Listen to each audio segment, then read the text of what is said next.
Nós vamos ler a palavra de Deus no Evangelho de João, capítulo 15. Vamos ler do versículo 1 até o versículo 17. E gostaria que os irmãos permanecessem com as Bíblias abertas nesse texto que estaremos meditando nesta noite. Evangelho de João, capítulo 15, versículos 1 até o versículo 17. Aleluias. Todos são muito bem-vindos em nome de Jesus. Que Deus te abençoe nesta noite, neste culto, abençoe sua vida, sua família, em nome de Jesus.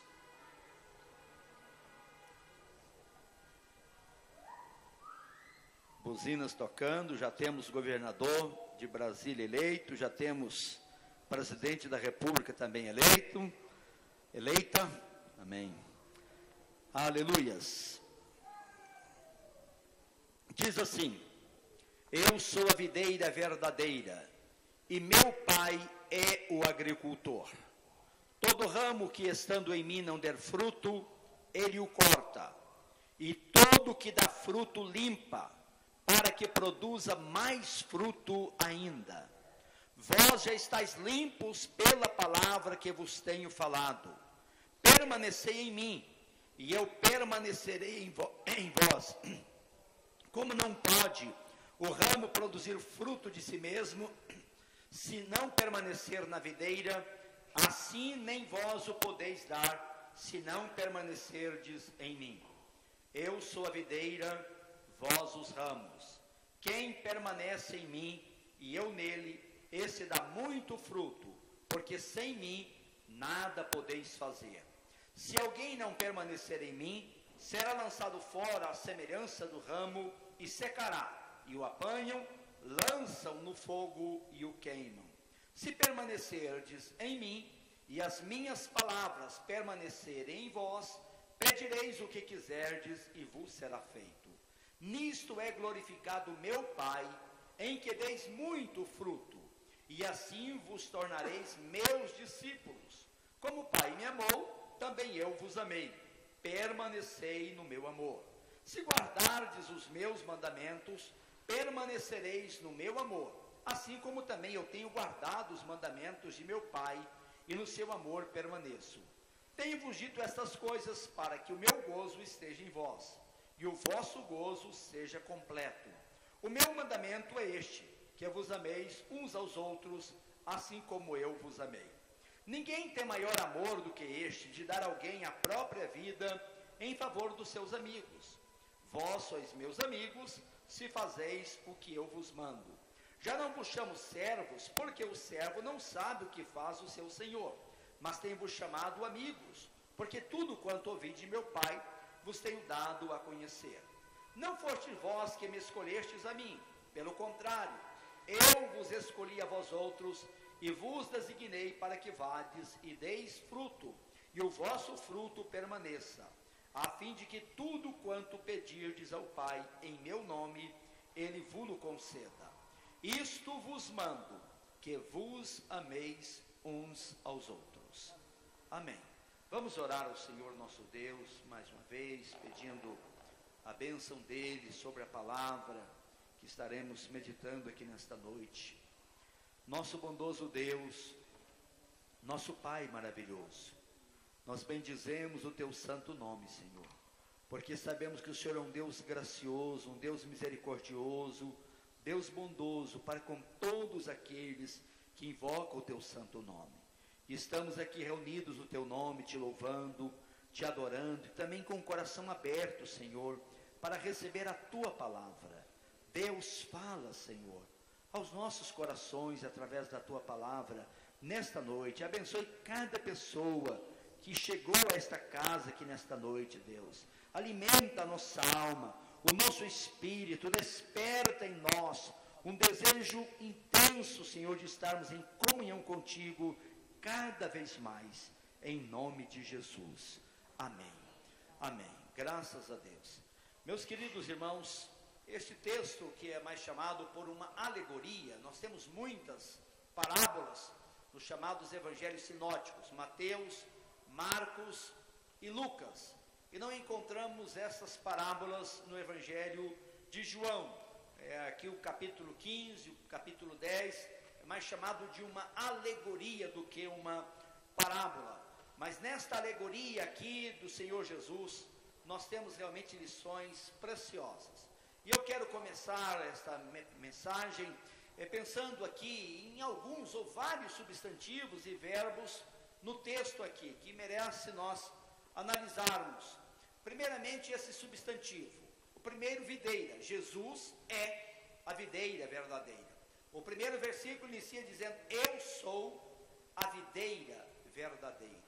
E quando o Senhor Jesus usa essa expressão, eu sou a videira verdadeira, no Velho Testamento, a videira é a nação de Israel. Em Isaías capítulo 5 tem um texto maravilhoso, uma parábola, quando o profeta disse: eu cantarei ao meu Senhor acerca da sua vinha. O meu Senhor teve uma vinha numa terra fertilíssima, plantou ali de mudas escolhidas, limpou a terra, edificou um lagar, uma torre, mas esperava que as uvas, que a vinha viesse dar uvas boas, mas veio a dar uvas más, uvas que não prestavam.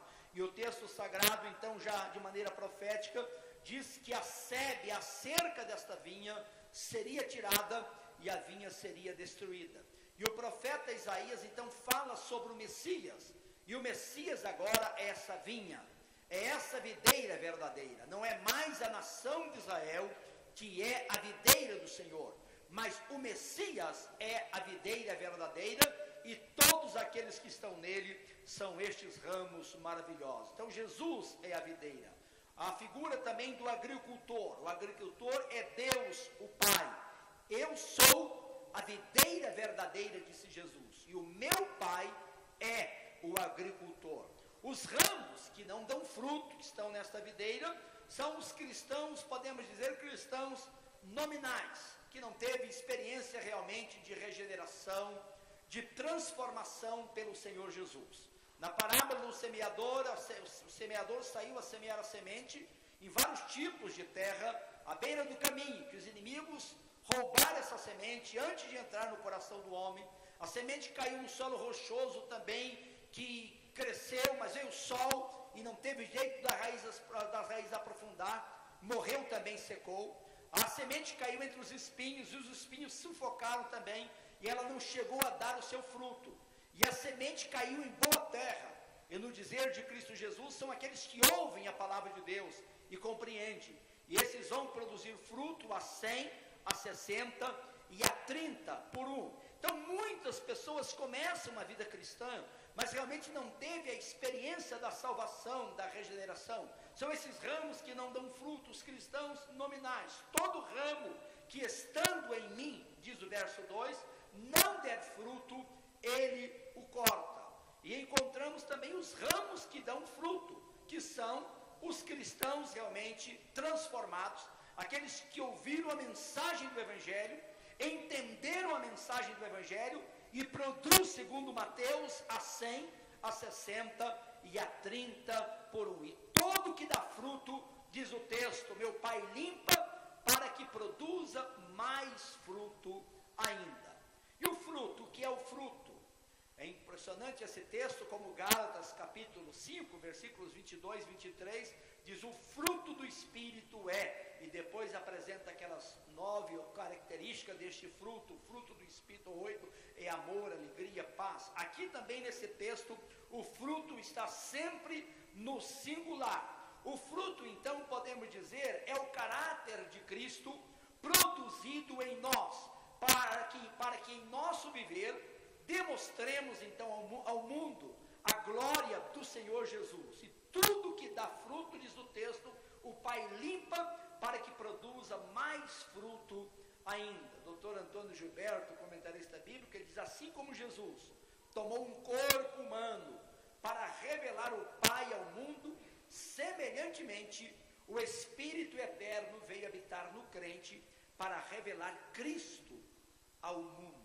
O Espírito Santo no crente para revelar Cristo ao mundo. Então o fruto é o caráter de Cristo produzido em nós, pelo próprio Jesus Cristo, para que demonstremos ao mundo o nosso Senhor Jesus Cristo. Agora, o texto tem muitos verbos aqui interessantes. Eu quero pensar também nestes verbos antes de começar a desenvolver a mensagem. O primeiro verbo, o verbo cortar, no verso 2. Todo ramo que estando em mim não der fruto, ele o corta. Quem é que corta? O próprio agricultor, o próprio dono da vinha, que é o Senhor, o Deus Pai. Todo ramo que estando em mim não der fruto, ele o corta. No verso encontramos também a expressão, ainda no verso, a expressão limpar. E todo o que dá fruto, limpa, para que produza mais fruto ainda. O que não dá fruto, o Pai corta, diz o texto sagrado. Mas o que produz fruto, todo o que dá fruto, o Pai limpa, para que produza mais fruto ainda. No verso 3, a palavra falar, vós estáis limpos pelas palavras que eu vos tenho falado. A palavra de Cristo é esse instrumento maravilhoso para limpar espiritualmente a nossa vida, para moldar o nosso caráter cada dia mais à imagem, à semelhança do Senhor Jesus Cristo. No verso 4 encontramos o verbo permanecer. Este verbo eu vou destacar no texto, porque ele aparece nesses 17 versículos que nós lemos. O verbo permanecer aparece 12 vezes, como substantivo fruto também, são as palavras que mais aparecem no texto. O substantivo fruto aparece 8 vezes, e o verbo permanecer aparece, só no verso 4, ele aparece 4 vezes. Permanecei em mim, e eu permanecerei em vós. Como não pode o ramo produzir fruto de si mesmo, se não permanecer na videira, assim nem vós o podeis dar, se não permanecerdes em mim. Observe 4 vezes o verbo nesse versículo. O verbo dar no versículo 5, eu sou a videira, vós os ramos. Quem permanece em mim, eu nele, esse dá, observe a expressão, esse dá muito fruto, porque sem mim nada podeis fazer. No verso 6, 2 verbos interessantes, o verbo lançar e o verbo secar. Se alguém não permanece em mim, será lançado fora. Essa expressão lançado fora, uma expressão fortíssima. Estava meditando em Apocalipse ontem e lendo Apocalipse 20, quando diz assim: se alguém não tem o seu nome escrito no livro da vida, será lançado no lago que arde com fogo e enxofre, a saber, a segunda morte.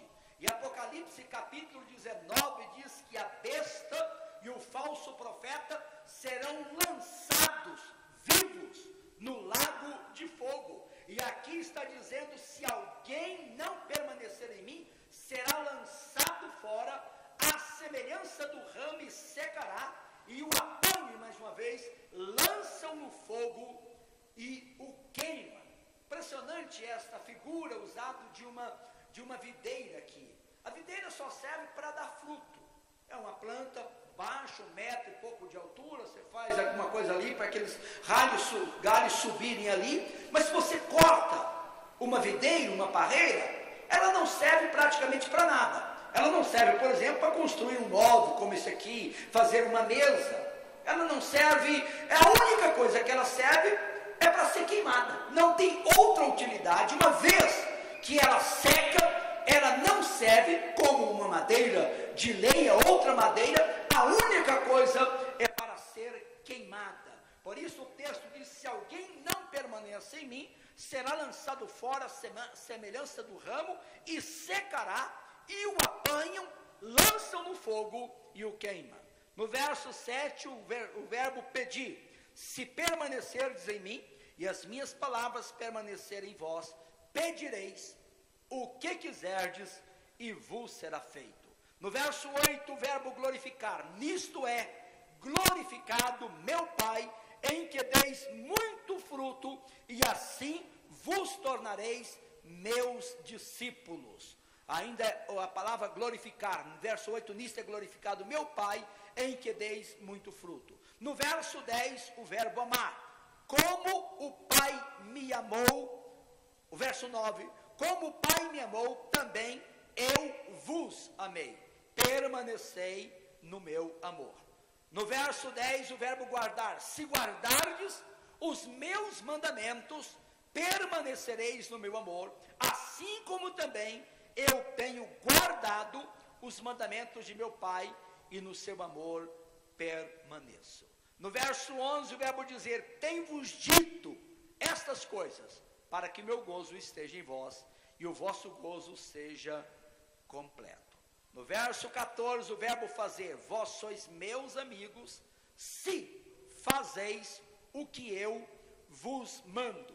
No verso 15, o verbo conhecer, já não vos chamo servos, porque o servo não sabe o que faz o seu senhor, mas tenho-vos chamado amigos, porque tudo quanto ouvi de meu Pai, vos tenho dado a conhecer. E no verso 16, o verbo escolher, não fostes vós que me escolhestes a mim, pelo contrário, eu vos escolhi a vós outros, e vos designei para que vades e deis fruto, e o vosso fruto permaneça, a fim de que tudo quando pedirdes ao meu Pai, em meu nome, ele vos conceda.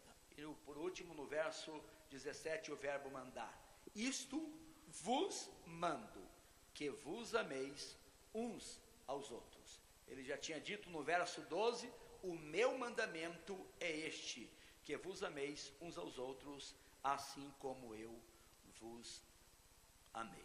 Meus queridos irmãos, o texto então é muito claro, em tantos versículos aqui, sobre essa necessidade de produzir fruto para o Senhor.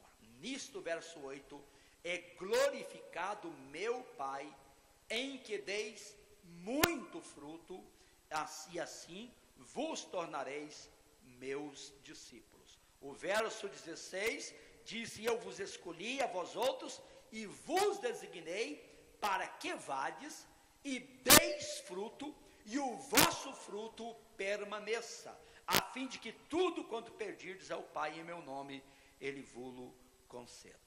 Agora, queridos irmãos, o grande segredo da frutificação, segundo esta alegoria aqui, é a nossa permanência em Cristo Jesus. Por isso os versos 4 e 5 diz, permanecei em mim, e eu permanecerei em vós.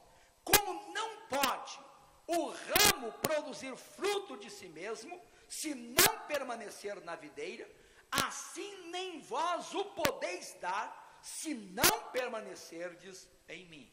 E no verso 5, mais uma vez ele repete, eu sou a videira, vós os ramos, quem permanece em mim e eu nele, esse dá muito fruto, porque sem mim nada podeis fazer. Agora, meus queridos irmãos, como permanecer em Cristo Jesus? O segredo da frutificação espiritual, sem dúvida nenhuma, é a nossa permanência em Cristo Jesus, o Senhor da glória. Agora, como nós permanecemos em Cristo Jesus? E o texto sagrado nos dá também as respostas de como nós permanecemos em Cristo Jesus. Primeiramente, nós permanecemos em Cristo Jesus, permanecendo na disciplina de Deus, o Pai, do agricultor, do dono desta vinha. Verso 2 diz, todo ramo que estando em mim não der fruto, ele o corta, e todo que dá fruto, limpa, para que produza mais fruto ainda. Esse o podar, este o cortar, o limpar do Pai, significa que nós precisamos estar debaixo desta disciplina do Pai, e não desmaiarmos quando o Pai nos reprovar, porque o Pai nos disciplina para aproveitamento, para sermos participantes da sua própria natureza, conforme diz a Escritura. Embora toda disciplina, diz o escritor de Hebreus, no momento ela não traz gozo, não traz alegria, mas depois, diz o texto de Hebreus, ela produz um fruto que glorifica ao Senhor Senhor nosso Deus. E muitas vezes nós não entendemos a disciplina do Pai, a correção do Pai, e quando somos, por exemplo, reprovados pelo Pai, nós desmaiamos, nós afrouxamos os nossos joelhos, nós murmuramos, nós ficamos tristes, ficamos aborrecidos e não deixamos o Pai nos limpar, nos podar, para nos tornarmos mais semelhantes ao Senhor Jesus, o seu Filho, para que a beleza de Cristo cada vez mais se manifeste na nossa vida. Para permanecermos em Cristo, nós precisamos permanecermos na disciplina de Deus, o nosso Pai. O salmista Davi disse: antes de eu ser corrigido, disciplinado por Deus, eu andava errado, mas agora Deus restaurou a minha vida, diz o salmista. Então a disciplina de Deus é muito importante na nossa vida, meus queridos irmãos, porque Deus quer moldar em nós a beleza do seu Filho Jesus Cristo, o caráter de Cristo Jesus. E se nós estamos ligados nele, nós vamos produzir fruto, e quando produzimos fruto, então o Pai vem, limpa, o Pai vem e poda, para quê? Para que produzamos mais fruto para o Senhor nosso Deus. Livro de Apocalipse, capítulo 3, disse Deus: eu disciplino a quanto amo, sê pois zeloso e arrepende-te. Nós precisamos então estar debaixo dessa disciplina maravilhosa de Deus, o nosso Pai. Se nós estamos sem disciplina, diz o escritor de Hebreus, nós não somos filhos, nós somos bastardos, mas nós somos verdadeiros filhos de Deus. E qual é o pai que não disciplina o seu filho? E os pais disciplinam os filhos aqui nesta vida, por alguns anos que eles vão viver aqui. Mas o Pai celestial, o Deus dono desta vinha, Ele está nos disciplinando para vivermos com Ele por toda a eternidade. Aleluias! Amém?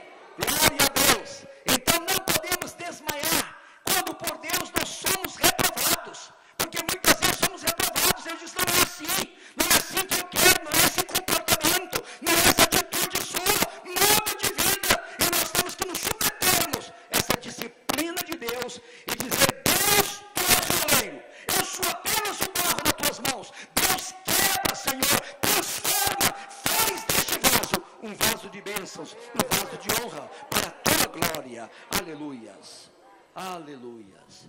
Precisamos então permanecer na disciplina de Deus. Isso é algo difícil hoje. Por exemplo, antigamente as igrejas disciplinavam mais os crentes, corrigia, botava crente em prova, excluía. Hoje não existe mais isso nas igrejas. A pessoa não gosta de uma igreja, simplesmente ele muda para outra igreja. Ele fica chateado com o irmão na igreja, em vez dele reconciliar, em vez dele pedir perdão, ele foge da igreja e vai para outra igreja onde por enquanto ele não tem nenhum inimigo. E vai enrolando a vida. Tem muita gente assim.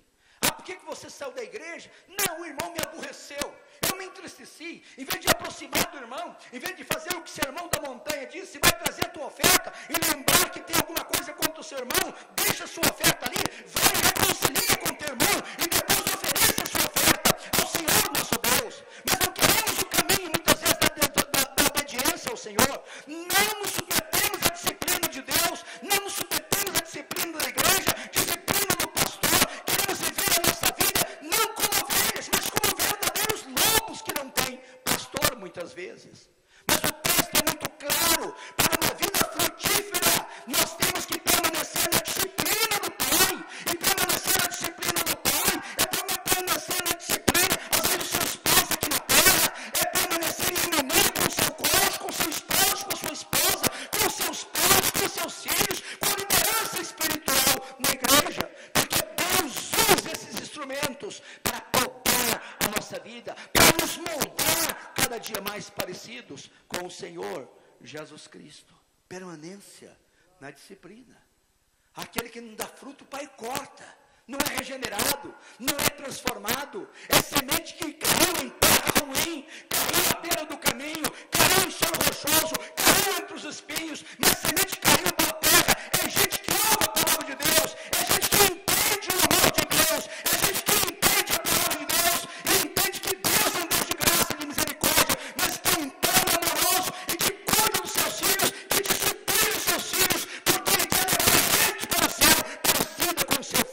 unigênito, Jesus, a fim de que ele seja muitos, entre muitos irmãos, conforme diz Romanos 8, 29. Permanência na disciplina de Deus, mas permanência também, permanecendo na palavra de Cristo. O verso 3, Jesus disse: vós estáis limpos pela palavra que eu vos tenho falado. Me lembro das palavras de Tiago, quando ele diz assim: acolhei com mansidão a palavra de Deus em vós implantada, a qual é poderosa para salvar as vossas almas. Ao ouvir a palavra de Deus, nós temos que ouvir a palavra de Deus com mansidão. O que significa ouvir a palavra de Deus com mansidão? Significa ouvir a palavra de Deus, deixando a palavra de Deus nos moldar, deixando a palavra de Deus nos transformar, meus queridos irmãos. E a palavra de Deus vai nos limpando, vai nos purificando, vai tirando aquelas arestas da nossa vida, vai tirando aqueles caracteres da nossa vida, vai tirando o pecado da nossa vida e vai nos limpando, nos purificando, conforme disse Jesus em João 17: santifica-os na verdade, a tua palavra é a verdade, diz o Senhor. Aleluias, aleluia. Vós estáis limpos pela palavra que eu vos tenho falado. O Pai poda, o Pai limpa através da palavra do Filho da videira verdadeira. A palavra de Deus tem esse poder maravilhoso de nos purificar, meus queridos irmãos. Como diz o Salmo 19, esta palavra que é mais preciosa do que o ouro, e o ouro depurado, e que é mais doce do que o mel, e o destilar dos favos, porque por ela o servo de Deus é admoestado, o servo de Deus é corrigido. Texto de Timóteo 3,16, toda a escritura é inspirada por Deus, útil para o ensino, para a correção, para a repreensão, para a educação na justiça, a fim de que o homem de Deus seja perfeito e perfeitamente habilitado para toda a boa obra. É a palavra de Deus que é esse instrumento para a nossa correção, para a nossa disciplina, para a nossa educação na justiça. Então precisamos permanecer na palavra do Senhor.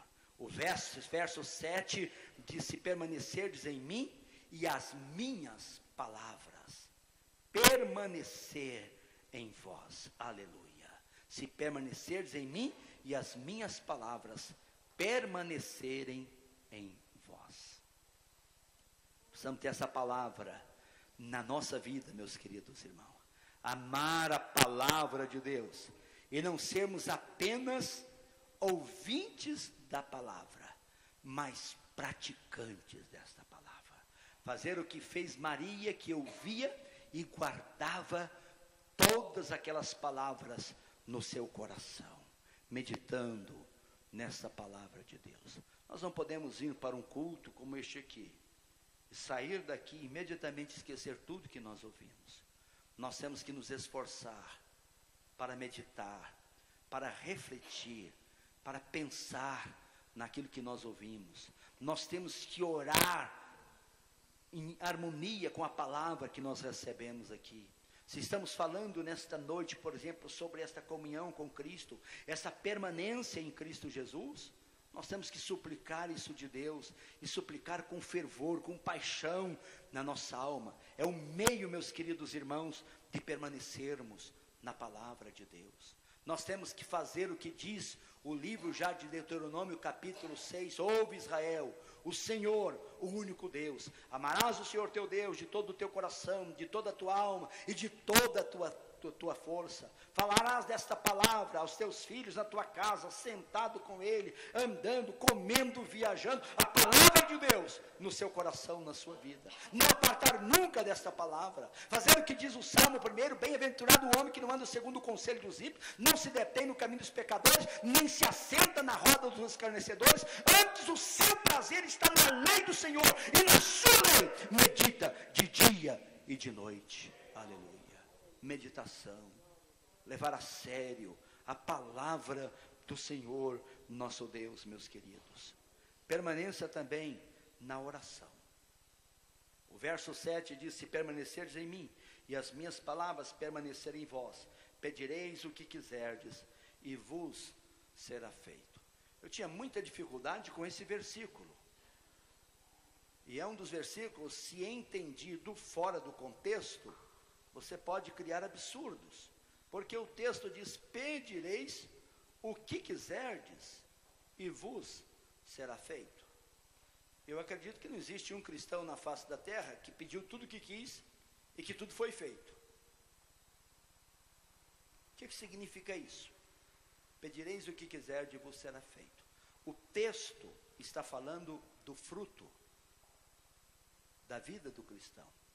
E este fruto não se limita apenas em Gálatas capítulo 5, versículo 22 e 23, mas o fruto é amor, o fruto é alegria, o fruto é paz, o fruto é longanimidade, o fruto é benignidade, o fruto é bondade, o fruto é mansidão, o fruto é domínio próprio. E sem dúvida nenhuma, Deus dá este fruto a todos aqueles que lhe pedirem, meus queridos irmãos. Então, nesse contexto aqui de João capítulo 15, e vós pedireis o que quiserdes, e vos será feito, nós não podemos entender isso aqui fora deste contexto aqui. Temos que pensar nesse contexto deste fruto para uma vida que glorifica a Deus. Deus vai nos conceder tudo aquilo que vai glorificar o Pai. Deus nos concederá tudo aquilo que nos faz mais parecidos com o Senhor Jesus. É o desejo de Deus, meus queridos irmãos, para o seu povo conceder esta bênção. Nós podemos pedir temperança a Deus, Deus nos dará temperança. Nós podemos pedir bondade a Deus, Deus vai nos conceder bondade. Nós podemos pedir justiça a Deus, Deus nos concederá justiça. Nós podemos pedir alegria, o gozo de Deus, Deus nos dará esse gozo. Nós podemos pedir misericórdia a Deus, Deus nos dará misericórdia. Nós podemos pedir amor, Deus nos concederá amor. Deus nos dará tudo que nos faz mais parecidos com o Senhor Jesus. Deus está pronto a nos conceder tudo aquilo que está em Cristo Jesus, o Senhor da glória. Amém?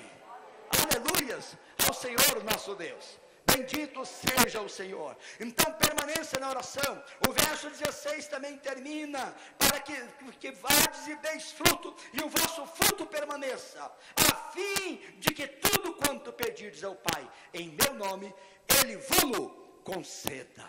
Aleluias ao Senhor nosso Deus. E o Senhor quer conceder esta graça maravilhosa. Mas o texto mostra a necessidade da permanência também no amor. O verso 9 disse: como o Pai me amou, também eu vos amei. Permanecei no meu amor. Permanecei no meu amor. E o verso 12 diz: o meu mandamento é este, que vos ameis uns aos outros, assim como eu vos amei. Depois no verso 17 ele diz assim: isto vos mando, que vos ameis uns aos outros. Observem, meus queridos irmãos, a ênfase ao amor nesse texto. Como o Pai me amou, também eu vos amei. Permanecei no meu amor. Depois o verso 2, o meu mandamento, não são nem os meus mandamentos, o meu mandamento, porque João 13, Jesus Cristo já havia dito: novo mandamento vos dou, que vos ameis uns aos outros. E agora ele diz aqui: o meu mandamento é este, que vos amei uns aos outros, assim como eu vos amei. E depois o verso 17, isto vos mando, que vos ameis uns aos outros. Meus queridos irmãos, pergunta o apóstolo São João: se nós não amamos o nosso próximo, o nosso irmão, a quem nós vemos de carne, sangue, osso, pele, como vamos amar a Deus, a quem não vemos? Se não conseguimos amar nem o nosso próximo, o nosso semelhante, a quem vemos, relacionamos com as pessoas, como vamos amar a Deus, a quem não vemos? Portanto, aquele que diz: eu amo a Deus, mas não ama ao seu irmão, ele é um mentiroso, e Deus não permanece nesta pessoa. A palavra de Deus também não está nesta pessoa. É inadmissível que um cristão guarde ódio, vingança, ressentimento no seu coração contra o seu semelhante. Pois Cristo disse aqui de maneira clara: isto vos mando, que vos ameis uns aos outros. E o meu mandamento é este, que vos ameis uns aos outros, assim como eu vos amei. Um cristão que não ama é um cristão espiritualmente doente. É um ramo doente, e se não for curado, ele não produzirá fruto, e ele será cortado da videira. E a única coisa que ele servirá é para ser queimado, lançado fora. Porque o galho da parreira da videira não tem nenhuma outra utilidade. Não serve absolutamente para mais nada, uma vez secado. Só se torna um graveto. E pode servir para acender um fogo. Mas o fogo dele também durará pouco tempo, porque é um ramo sem expressão. Por último, meus queridos irmãos, e a permanência na obediência ao Senhor Jesus. Obediência. O verso 10 disse: se guardardes os meus mandamentos, permanecereis no meu amor, assim como também eu tenho guardado os mandamentos de meu Pai, e no seu amor permaneço. Nós lemos aqui hoje na ceia que diz que Cristo aprendeu a obediência pelas coisas que sofreu. E esse é um versículo muito difícil de entender. Cristo aprendeu a obediência pelas coisas que sofreu. Porventura, alguma vez Cristo foi desobediente ao Pai? Alguma vez na vida Cristo desobedeceu ao Pai? O que significa isso? Que Cristo aprendeu a obediência pelas coisas que sofreu.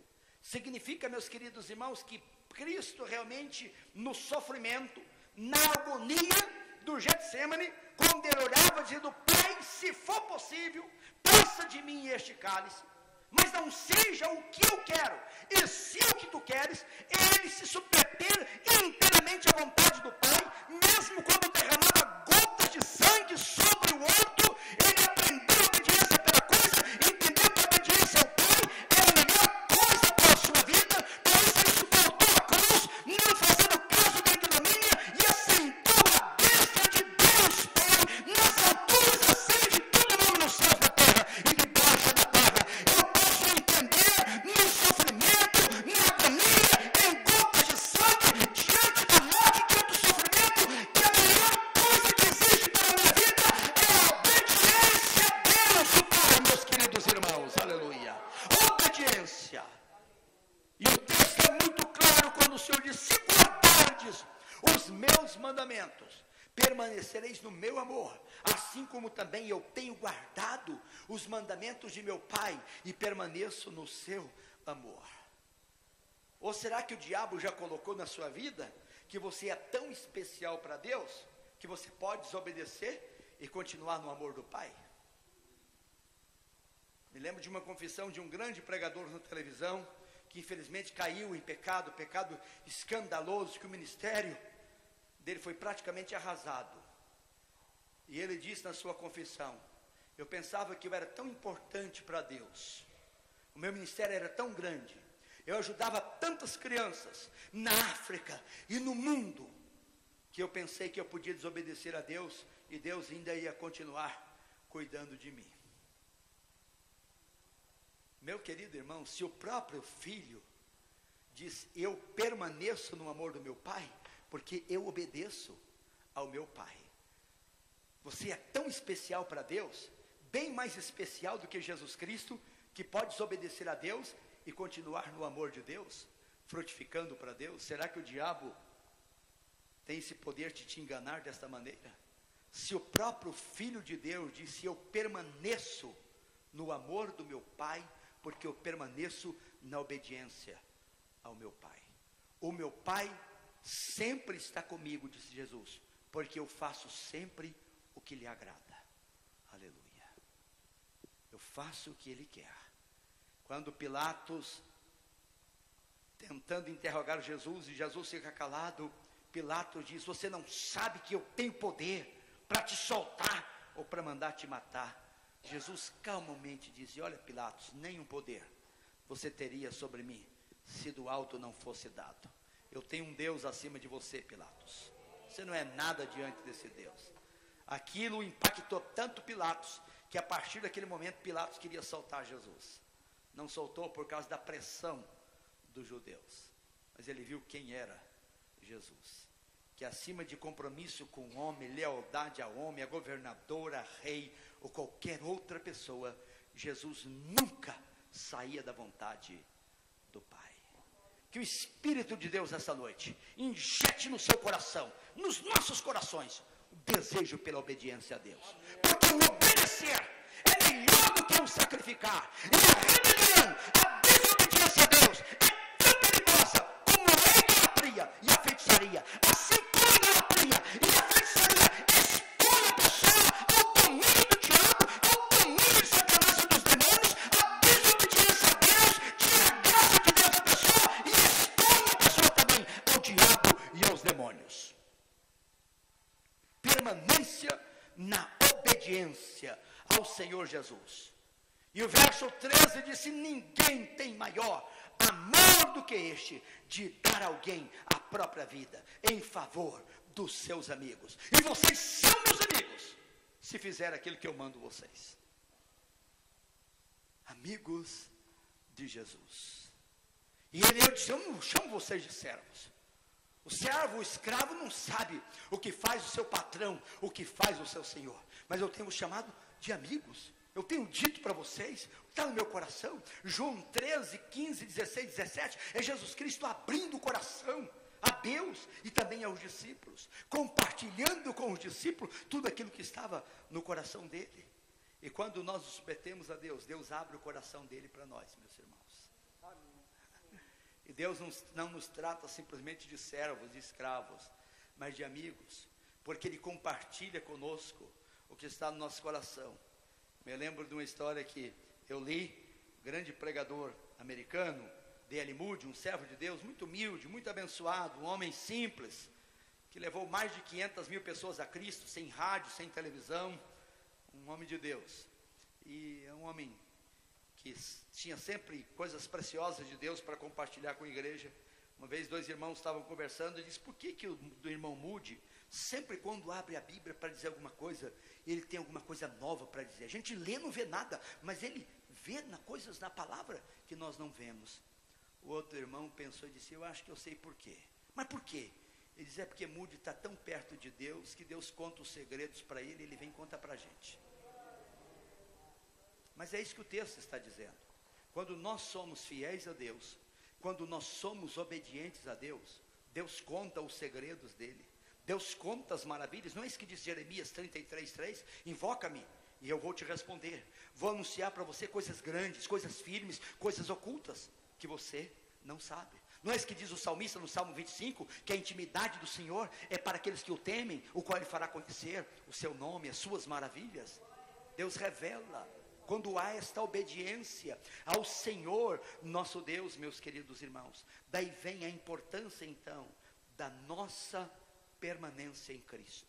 Mas só permanecemos em Cristo permanecendo na disciplina de Deus o Pai. Só permanecemos em Cristo permanecendo na palavra do Senhor Jesus. Permanecemos em Cristo quando levamos a sério a nossa vida de oração e buscando a Deus em oração, principalmente essa transformação espiritual, esse fruto de Cristo na nossa vida.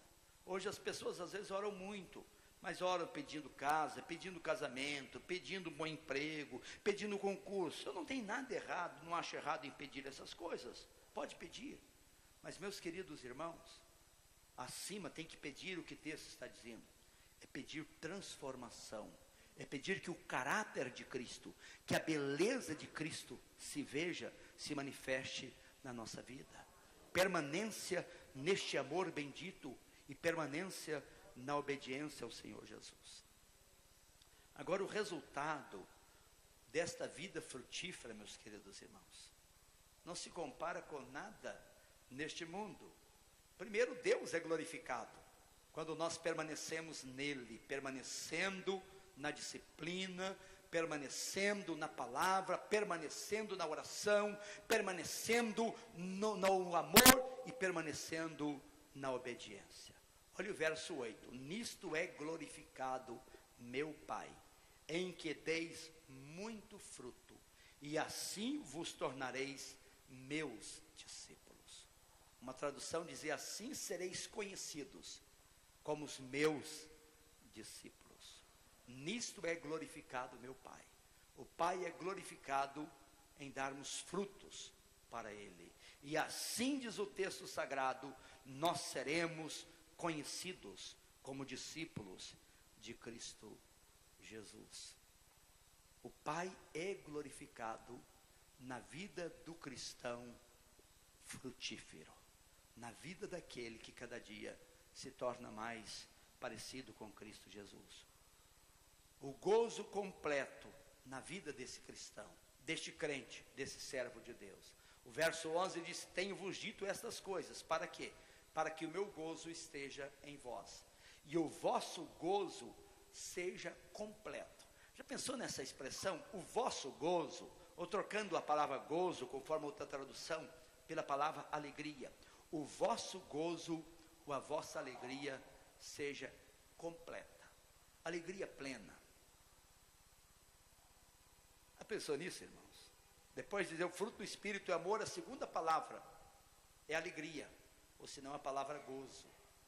E aqui o texto está dizendo: para que o meu gozo esteja em vós e o vosso gozo seja completo. Tenho-vos dito essas coisas para que o meu gozo, o gozo de quem? De Cristo Jesus, a alegria de Cristo Jesus esteja em nós. E essa alegria seja plena, seja completa, meus queridos irmãos. Estamos às vezes buscando alegria em tantas coisas, e que elas são enganosas. Não dá a verdadeira alegria. Por exemplo, não tem nada errado, é bom você sair, tirar férias, ir para a beira do mar, descansar, ir para uma fazenda, onde você gosta, cada pessoa, jogar futebol. Mas essas coisas, sem comunhão com Cristo Jesus, elas não têm sentido. Você não terá uma alegria plena, você não terá um gozo completo. Agora, se você tiver esta vida frutífera, o gozo de Cristo, a alegria de Cristo estará na sua vida, e essa alegria será plena, será completa. Louvado seja Deus. Sem praia, sem coisas boas, sem nada, você pode experimentar essa alegria. Mas sem Cristo você pode ter essas coisas e estar frustrado, sem alegria na sua vida, sem esse gozo na sua vida. Mas essa permanência traz para o cristão uma segurança eterna. Segurança externa. Eu já citei o texto de Mateus 13, a parábola do semeador, e quando Jesus explica aquela parábola, no versículo de número 23, do capítulo 13, ele diz: mas o que foi semeado em boa terra é o que ouve a palavra e a compreende, esse frutifica e produz a 100, a 60 e a 30 por 1. Eu fiquei muito tempo encucado com esse texto. Por que Jesus diz assim? Aquele que entende a palavra, compreende, esse vai produzir fruto a 100, a 60 e a 30 por 1. Eu pensava, Jesus, por que Jesus não diz? Vai produzir fruto a 30, a 60 e a 100 por 1. Parece que não é mais lógico. Mas produzir a 100, a 60 e a 30 por 1. E eu sempre orei pensando sobre isso aqui. Hoje me veio uma ideia. Eu não sei se é a correta, mas eu vou compartilhar com os irmãos aqui. Quando a gente converte, a gente tem aquela alegria enorme, aquele primeiro amor, tudo é novo. Você fala de Deus para todo mundo, você vai quando tem vigília, você busca e parece que você está produzindo a 100.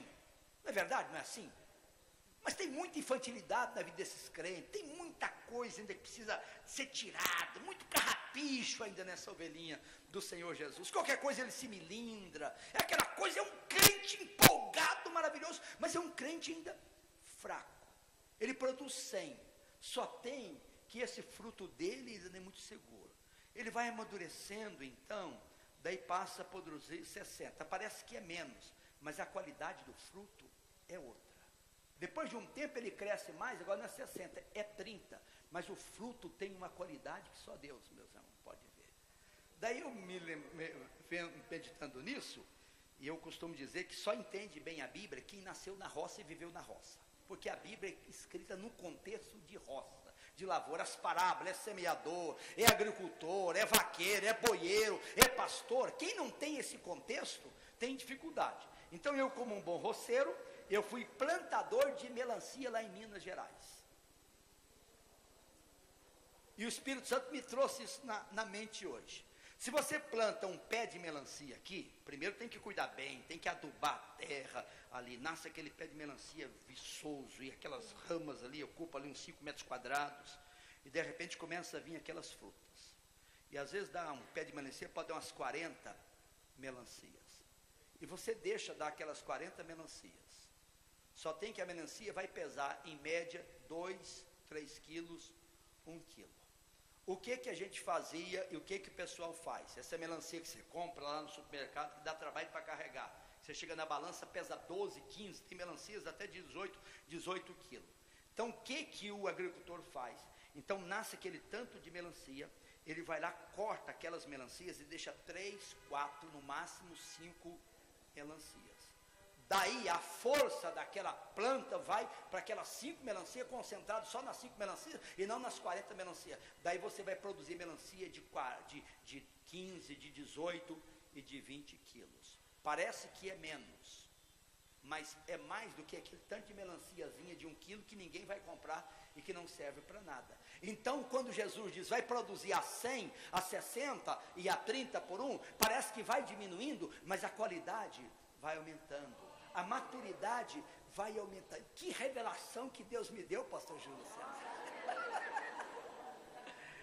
A teologia não é do púlpito, não. Eu fiz a teologia ainda lá no meu gabinete, viu? Então não nasceu aqui, não. Foi com muita oração. E eu estou orando já faz mais de 30 anos a respeito dessa palavra. Por que não 30, 60 e 100 por 1, mais 100, 60? Quer dizer que a vida cristã vai murchando? Não, meus queridos irmãos. Aparentemente. Mas o fruto, antes é casca, é aparência, é muita coisa, é afoitamento, mas à medida que você vai crescendo, é um fruto, é aquela melancia, quando você parte, é um doce de mel, docinha, 18 quilos, melancia pequena de 1 quilo não presta, é aguada, não vale nada, compra essas coité aí, melancia pequena, não presta, mas você tem que ser grande. Quanto mais maior a melancia, mais doce ela é. Já observou isso? Interessante, meus queridos. Não, é a qualidade do fruto. E Deus quer, meu querido irmão, que você chegue um momento que o seu cristianismo não seja um cristianismo de aparência, para você ver. Deus condena a igreja de Éfeso, a igreja tinha muito trabalho, tinha muita perseverança, tinha muita obra, mas Jesus disse, eu tenho contra ti que abandonaste o teu primeiro amor. É o fruto deste amor, que tem que aumentar, tem que crescer, meus queridos irmãos, na nossa vida. Preparando esta mensagem, daí eu dei uma saudade enorme de uns cânticos que já ficaram para trás e a gente não canta mais. Um deles é aquele cântico que diz, como tu queres, Senhor, sou teu. Tu és oleiro, barro sou eu. Quebra e transforma, até que enfim, tua vontade se cumpra em mim. Desejo de mudança, de transformação, como tu queres, Senhor. Eu sou teu, tu és o oleiro, tu és o agricultor, eu sou o barro, Senhor, quebra esse vaso, transforma, Senhor, mas até que a tua vontade se cumpra em mim. Daí me lembrei de um cântico que esse o Paulino nunca escutou na vida dele, só quem tem mais de 40 anos de crente aqui que já escutou. O cântico dizia assim, que a beleza de Cristo se veja em mim, seu admirável poder e amor, ó chama divina, todo o meu ser refina, até que a beleza de Cristo se veja em mim. Marisa é dessas dos mais de 40 anos de crente, ela conhece esse cântico. Brincadeira, hein, irmã Marisa? Que a beleza de Cristo se veja em mim. Meus queridos irmãos, o Pai é glorificado neste fruto que nos faz cada dia mais parecidos com o Senhor Jesus Cristo. É essa transformação. Eu estava compartilhando para os adolescentes no retiro o texto de 2 Coríntios, e eu vou encerrar com esta passagem. Quando Paulo diz assim: todos nós, com o rosto desvendado, contemplando como por espelho a glória do Senhor, somos transformados de glória em glória, na sua própria imagem, como pelo Senhor, o Espírito. A Bíblia Viva traduz o texto: nós os cristãos, entretanto, não temos nenhum véu sobre o nosso rosto, podemos ser espelhos que refletem claramente a glória do Senhor, à medida que o Espírito do Senhor trabalha dentro de nós, tornando-nos mais semelhantes a Jesus Cristo. Aleluia. À medida que o Espírito Santo vai trabalhando dentro de nós, e cada dia nos fazendo mais parecidos com Jesus. E quanto mais parecido com Jesus, mais o fruto de Deus está presente na sua vida, meu querido irmão. Aleluias. Vede que grande amor nos tem concedido o Pai, a ponto de sermos chamados filhos de Deus. E de fato, somos filhos de Deus. Por isso o mundo não nos conhece. E ainda não se manifestou o que havemos de ser. Mas quando ele se manifestar, nós seremos semelhantes a ele, porque havemos de vê-lo assim como ele é. E assim mesmo se purifique todo que nele tem essa esperança, assim como ele é puro. Termino com essa história, certo? O camarada estava num pequeno avião, e o avião dele dá um problema em cima do oceano, do mar. E ele percebe que aquele avião não tem condição ali, um problema no motor, e ele começa então a aterrissar, e ele percebe que tem uma ilha com uma floresta ali perto. E ele disse: mas se eu mandar o meu avião naquela floresta ali, numa árvore, eu vou esbagaçar esse avião. E ele, com muito jeito, consegue então, sozinho aquele piloto, consegue aterrissar aquele avião ali no mar, perto da ilha. E sai daquele avião ali e nada até naquela ilha ali. E ele percebe que chegou numa ilha onde tinha muitos moradores. E toda aquela comunidade daquela ilha era de leprosos. E aqueles leprosos foram aproximando. Tinha gente que faltava dedos, tinha gente que faltava mão, tinha gente que não tinha mais a orelha, tinha gente que não tinha nariz, tinha gente que não tinha... Todos já estavam com defeitos, corpo, outros com o corpo coberto de lepra. E aqueles homens estavam ali, leprosos, moravam ali há anos, e não viam uma pessoa saudável, sã, há muito tempo. E como ele começaram a olhar para aquele homem, disse: mas como ele é bonito, olha como ele é bonito, ele tem mãos, ele tem nariz, ele tem orelha, ele é muito bonito, bonito. E aquele homem dizia: não, eu não sou bonito, eu sou uma pessoa normal. Não, você é diferente, você é bonito. Ele disse: não, eu sou normal, lá de onde eu vim tem outro, nem sou um dos mais bonitos, tem tanta gente mais bonita. Não, mas você é diferente, você é bonito. Ele dizia: não, eu sou normal. O cristianismo nosso às vezes está tão tacanha, que às vezes quando alguém atinge um nível de espiritual, que seja a normalidade, nós dizemos: mas que bênção, ele é diferente. Ele é diferente, olha como ele é bonito, ele tem amor, ele tem misericórdia, ele tem alegria, ele tem vontade, ele tem domínio próprio. O que deve ser normal na vida de todos aqueles que estão em Cristo, porque aquele que está em Cristo dá fruto, e o Pai limpa para que produza mais fruto, e nisto é glorificado meu Pai, em que deis muito fruto. E assim que nós somos conhecidos como discípulos de Cristo Jesus.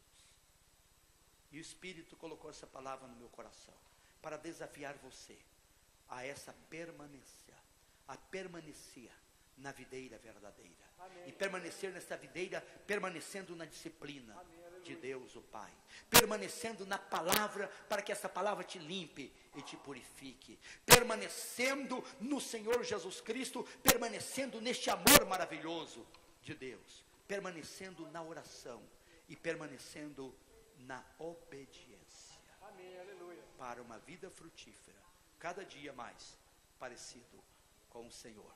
Amém. Jesus, sendo transformado conforme o texto de Coríntios, de glória em glória, contemplando o Senhor como se fosse através do espelho, mas você se torna também um espelho. Você vê Deus em Cristo como se fosse através do espelho, e o mundo vai ver Cristo na sua vida, você sendo o espelho para o mundo ver Jesus Cristo na sua vida. Vamos ficar em pé.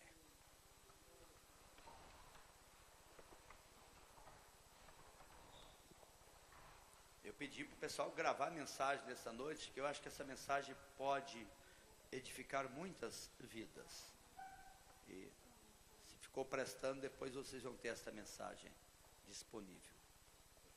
Prestando a filmagem, porque nós ainda estamos aprendendo aqui, né, irmão Bruno? Mas nós vamos orar agora.